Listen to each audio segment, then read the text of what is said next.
আজ বিধানসভায় vote on account 26-এর ভোটের আগে ভোট অন অ্যাকাউন্টে নতুন কি তুঙ্গে জল্পনা।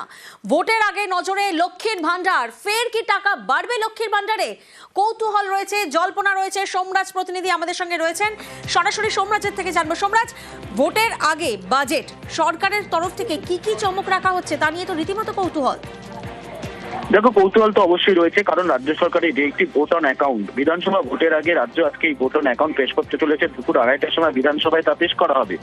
এবং এই ভোট অন অ্যাকাউন্টের ক্ষেত্রে যেটা সব থেকে বেশি নজর রয়েছে সেটা হচ্ছে লক্ষ্মীর ভান্ডার। কারণ লোকসভা ভোটের আগে লক্ষ্মীর ভান্ডারের অর্থ বৃদ্ধি করেছিল রাজ্য 2024-এ।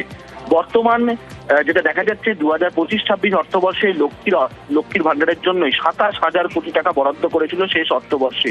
ফলত এবারের এই ভোট অন অ্যাকাউন্টে লক্ষ্মীর ভান্ডারের অর্থ বৃদ্ধি করা হয় নাকি সেদিকে অবশ্যই নজর রয়েছে। যেটা এবারের বাজেটে আরো নজর রয়েছে সেটি হচ্ছে মহার্ঘ ভাতা সরকারি কর্মচারীদের। তুমি জানো আজকে সুপ্রিম কোর্টের একটি গুরুত্বপূর্ণ নির্দেশ হয়েছে মহার্ঘ ভাতা নিয়ে।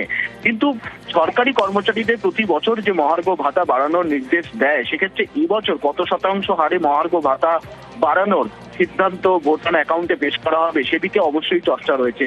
পাশাপাশি এবারের বাজেটে রাজ্যের পরিকাঠামো উন্নয়নের জন্য বিশেষ করে রাস্তাঘাট এবং কর্মসংস্থান বৃদ্ধিতেও বিশেষ করে জোর দেওয়া হচ্ছে বলে সূত্র মারফত জানা যাচ্ছে। সামাজিক সুরক্ষা প্রদানের সঙ্গে যারা জড়িত রয়েছেন, অর্থাৎ বেশ কিছু অস্থায়ী কর্মী, তাদের ক্ষেত্রেও বেশ কিছু নয়া সুবিধার কথা ঘোষণা করা হতে পারে। আশা কর্মীদের বেতন বৃদ্ধি নিয়েও কিছু ঘোষণা করা হতে পারে বলে মনে করা হচ্ছে। সিভিক ভলেন্টিয়ারদের জন্য বিশেষ কোনো ঘোষণা এবারের অন্তর্বর্তীকালীন বাজেটে থাকতে পারে। 2021-এ যে বাজেট হয়েছিল বিধানসভা ভোটের আগে, সেখানে রাজ্য সরকারের তরফে অন্তর্বর্তীকালীন বাজেটে 2,99,644 কোটি টাকার বাজেট পেশ করেছিল। ফলত এবারে যেটা আগ্রহ এই বাজেটকে কেন্দ্র করে যে 2021-এর বিধানসভা ভোটের আগে যত বাজেট পেশ করেছিল রাজ্য সরকার, তার তুলনায় কত অতিরিক্ত বাজেট পেশ করবে এই অন্তর্বর্তীকালীন বাজেটে, যেটা যথেষ্ট গুরুত্বপূর্ণ। এবং এবারের অন্তর্বর্তীকালীন বাজেটে আরো একটা বিশেষ নজর থাকবে, সেটা হচ্ছে রাজ্যের শিল্প উন্নয়ন সম্ভাবনা।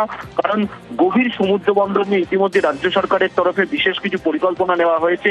ফলত মনে করা হচ্ছে আজকের এই অন্তর্বর্তীকালীন বাজেটে গভীর সমুদ্র বন্দর নিয়েও বেশ কিছু গুরুত্বপূর্ণ ঘোষণা থাকতে পারে। শিক্ষা ব্যবস্থার ক্ষেত্রে বেশ কিছু নতুন নিয়োগ নিয়েও কিছু গুরুত্বপূর্ণ ঘোষণা আজকের এই অন্তর্বর্তীকালীন বাজেটে থাকতে পারে বলেই মনে করা হচ্ছে। বেশ।